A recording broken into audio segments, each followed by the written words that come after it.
So if you're an athlete that's hitting out a lot, here are a few tips that can help you out. First, I want you to think about two main things, and that's where we're contacting the ball and how we're getting to that contact point. These are the two main things that are going to determine what happens to the ball. Where we're contacting the ball is our contact point. And when it comes to volleyball and hitting, wherever we contact the ball is going to go more or less 90 degrees in relation to my hand. So what this means is that if I contact the ball here, the ball is going to go 90 degrees in direction to my hand. So my hand is here, all right? It's going to go 90 degrees more or less, right? If I contact the ball here, then 90 degrees to my hand is going to go straight down. Now, of course, there are manipulation factors involved, but the reason why this is important is because we can take this information and apply it to what we're doing so that we can understand it better and make a change. Now, what usually happens when you hit the ball out is that ball is going up and forward. And if we're hitting the ball up and forward, then that means our contact point is at a point where 90 degrees would be up and forward. So typically that's going to be about here. It's hitting behind me and I'm angled up maybe, and that ball is going to go more up and forward. So in order to bring that ball a little bit more down, then we have to bring our contact point more in front of us. This change in contact point is going to change the trajectory of the ball. Now, instead of thinking so much about what contact point we need, a drill that we can do to help learn these contact points is by doing the 3-point contact drill. So we have 3 points on the ground, all right? One is closer to you, one is a little bit further, about 3 meters away from you, the other one is 3 meters away from that one. And what you're going to be doing is just try to hit around these targets, just standing on the ground for now. And what you do is, instead of thinking about the angles or the contact points that you have to do, you're trying to hit these targets, and the body is self-organizing to then hit these contact points, all right? So you're automatically changing your contact point. Now, usually when we're hitting, we want to be in a position where it's slightly in front of us at our highest point.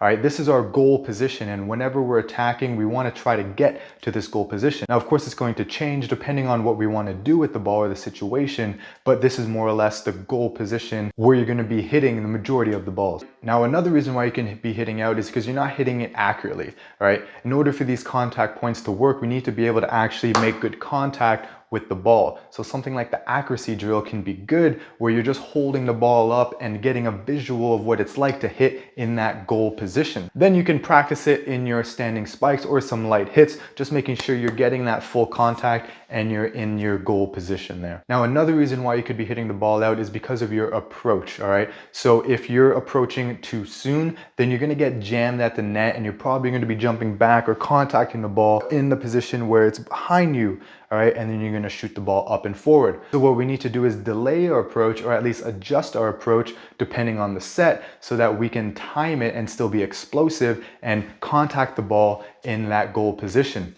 right? And the approach catches are a really good drill to help identify the set and then pair that with an explosive approach. And you're working on jumping and catching at your highest point with the ball slightly in front of you with outstretched arms. This drill can help you with training the approach and adjusting your approach depending on the set. But of course, you do need to work on the actual spikes as well. Now, the other reason is if you're not jumping as high, right, and you're close to the net, then you're probably going to be in this position as well. So what you need to be able to do is give yourself enough space so that you can get to that goal position, right? Not hitting back here to get over the net. You're giving yourself enough space so you can get to that goal position and still hit it with some good pace, but then be able to bring that ball down a little bit more. Now, the contact point is important, but we can also change what happens to the ball depending on what we do to get to that point. We only have one contact in volleyball, right? And whatever we do to the ball is going to determine its path. So it's not enough to just say the contact point, but it's also how we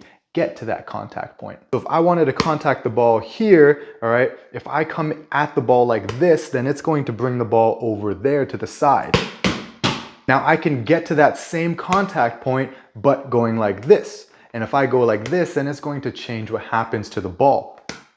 So for both of those, I contacted the ball here, but what I did before it changed what happened to it. The reason why this is important is when a lot of you are hitting out, you might be contacting it in that goal position, but what you're doing to get there is changing the trajectory. And usually what that is a push swing, right? Where you're bringing that ball up and forward. What would instead be better is being able to come around and down onto the ball while still getting to that goal position.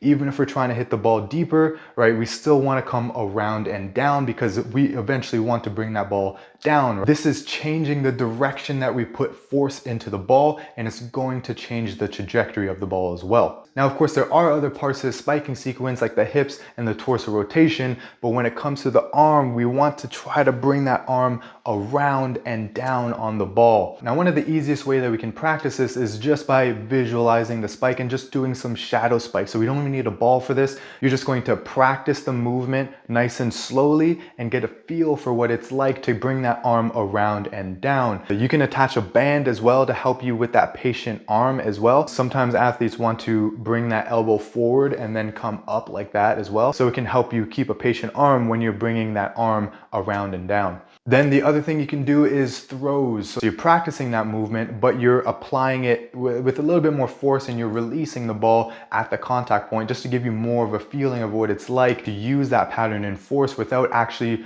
worrying about any timing or accuracy. But then of course you do want to get into some spikes as well, practicing that pattern. So I hope that helps. Remember, we want to think about two things: your contact point and how you got to that point.